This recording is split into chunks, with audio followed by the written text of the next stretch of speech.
And during all of this, a pandemic occurs. Yeah, yeah, yeah, So where were you all at in the process? I guess it would have been what, February, March of 2020. yeah.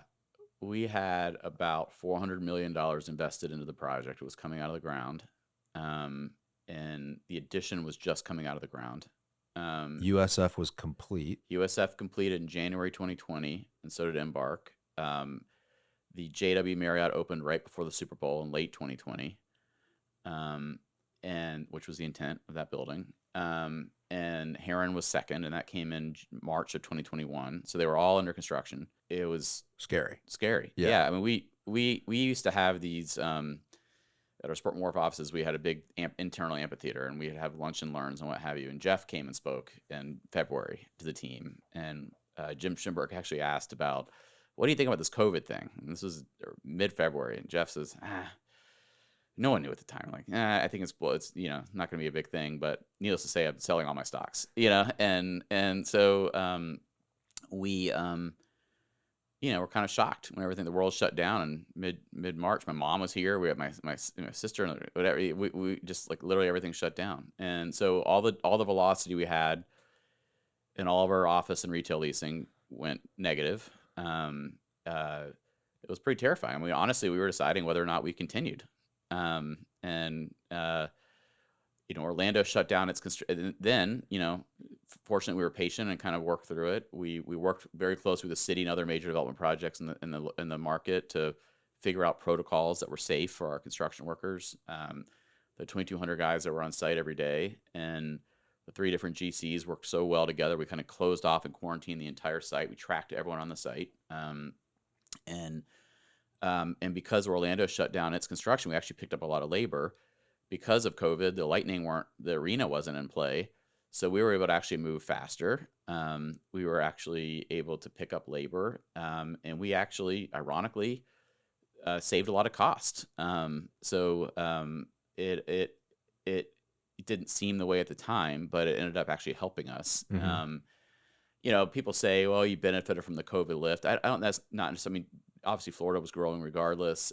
If you look at existing buildings that were in the market pre-COVID and post-COVID, yes, their rents have grown, but not dramatically. Mm-hmm. They've done pay. So I think we benefited in attracting a different type of audience down here that may have otherwise come. But Yeah. yeah, but Yeah. Vinnick disagreed with me when I said that you guys had benefited.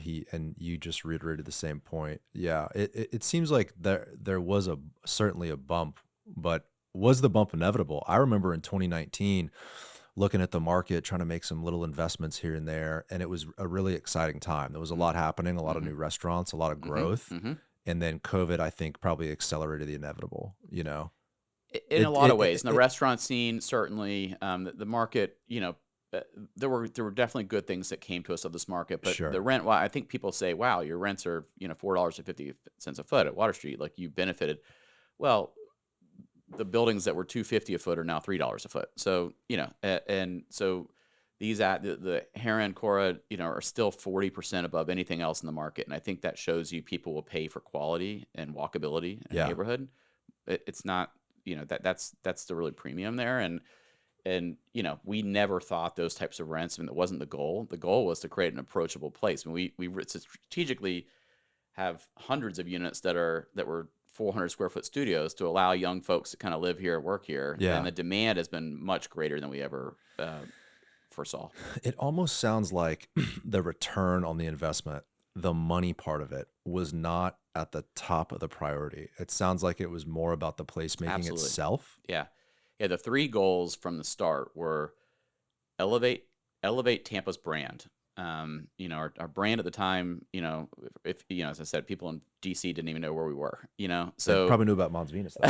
they did. That was the brand. I wasn't going to say it, but that was the Dale brand. Mabry Dale Mabry Highway, was man. Yeah. and that's what people thought of it. So it was elevating the brand, and then creating a great experience for the fans of the arena and therefore downtown. And then third was, we don't want to lose money. We want to make money, and we exceeded all of our financial objectives and goals, and all of our 30 qualitative metrics that we set out in 2016 that seemed crazy at the time, like walkability scores and things like that. Right.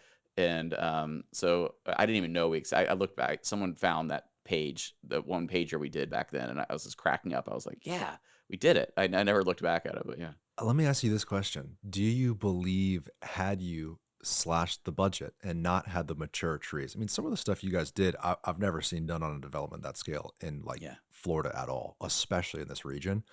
Mature trees, the wide sidewalks. I mean, a lot of money was spent that didn't have to get spent, especially, and then you bring in the architecture and all Yeah.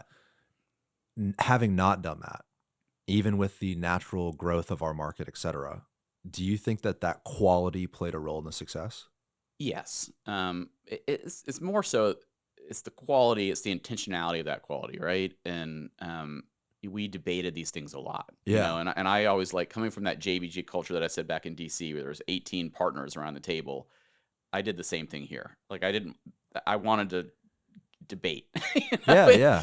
and a Well, I'm lot of sure there was a lot of opinions a on lot of this. members of our internal team did not agree with that strategy, and I think they do now. But it's hard to quantify, but the case studies are there. So I always look to case studies. I'm a research guy by background. I always look to the case studies and like where people were successful and where they weren't and why. And we saw that people like to gravitate towards these walkable, comfortable, quality developments, and that's if we wanted to attract people to live here and work here and stay here, that those are types of investments that made sense. Hey guys, if you want to watch the full episode of this clip, click right here. Make sure to subscribe by clicking right here. Thank you for watching.